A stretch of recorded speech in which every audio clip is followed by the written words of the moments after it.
As a leader, how often do you find yourself being the smartest person in the room? Is it sometimes, most of the times, or is it never? I often wonder what qualifies someone to be or to consider themselves to be the smartest. I mean, what proof is needed for that? Is it a title? Do you need to be a CEO or a director of an important firm? Is it a qualification like acquiring multiple master degrees or PhD? Or is it amount of years of experience and the credibility? Or maybe, is it balance on your bank account?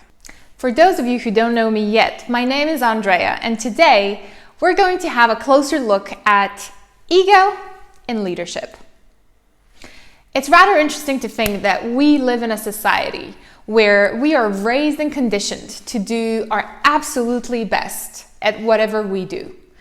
We need to study hard, we need to work hard, we need to become experts so that we can have all the answers to all these difficult questions. But when we boil it down to the level of ego and consciousness, if you do become the smartest person in the room as a leader, what does that really say about you? I remember reading Ryan Holiday's book, Ego is the Enemy, and loving the plus minus equal analogy by Frank Shamrock, who said that we all need pluses, minuses, and equals in our lives. So people who are pluses are people who are already ahead of us. They are already doing what we want to be doing. We consider them as people who we want to learn from, our coaches, our mentors, and our role models. Now, as a leader, do you allow yourself to be a follower, a student, in order to learn, in order to grow and be better? Do you give yourself permission to admit that there are simply things that you don't yet know? Or do you feel like you need to have all the answers? Otherwise, someone might find out that you are not all that and that you're actually a fraud. Yes, the imposter syndrome is very real amongst leaders. But we also see leaders whose ego and their current achievements are convincing them that they don't need to learn from anyone else, that they have arrived. And we see examples of that kind of leadership everywhere in today's world. Now, on the other hand, we also need people who are minuses. People that remind us where we started. People that give us examples of what we want to avoid or who we don't want to become. I mean, by observing people who are only starting on their journeys, there is a sense of humility and compassion. And those people also give us the opportunity to give and contribute. Now, equals are people who challenge us, people who push us, who have us run even faster and become even stronger.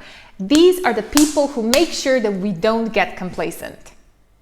That is why if you find yourself to be the smartest person in the room, you really want to make sure you quickly find a different room. I mean, go out there and find people who challenge you, who push you to grow and push you out of your comfort zone. Now, there's another question that I have for you, and this is a tough one. Do you really think that ego is the enemy? For starters, what is ego anyway?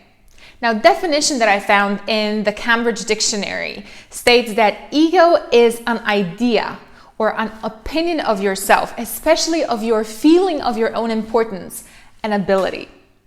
Now, one of the biggest reasons why ego is seen as the enemy is because it does distort our sense of reality. I mean, there are people who potentially have a very high ego and they struggle to take on any constructive feedback. They might also overestimate their own capabilities and underestimate the efforts and the skills that are actually required to achieve a goal. Now, ego is also sometimes a cause of jealousy. It's when we potentially struggle to be happy for someone or cheer someone on when they're doing better than we are. But is ego really all that bad? A healthy amount of ego can actually help us go after what we really want.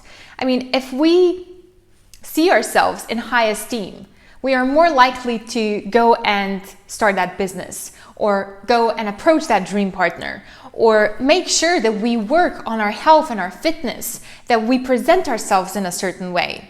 You see, we teach others how to treat us by setting boundaries or by not setting them. And we need a healthy amount of ego and self-respect to do that. My question to you is, where in your business and in your life do you let your ego get in the way? For more content on business, mindset, and performance hacks, make sure you subscribe to my channel. And if you like this video, don't be stingy.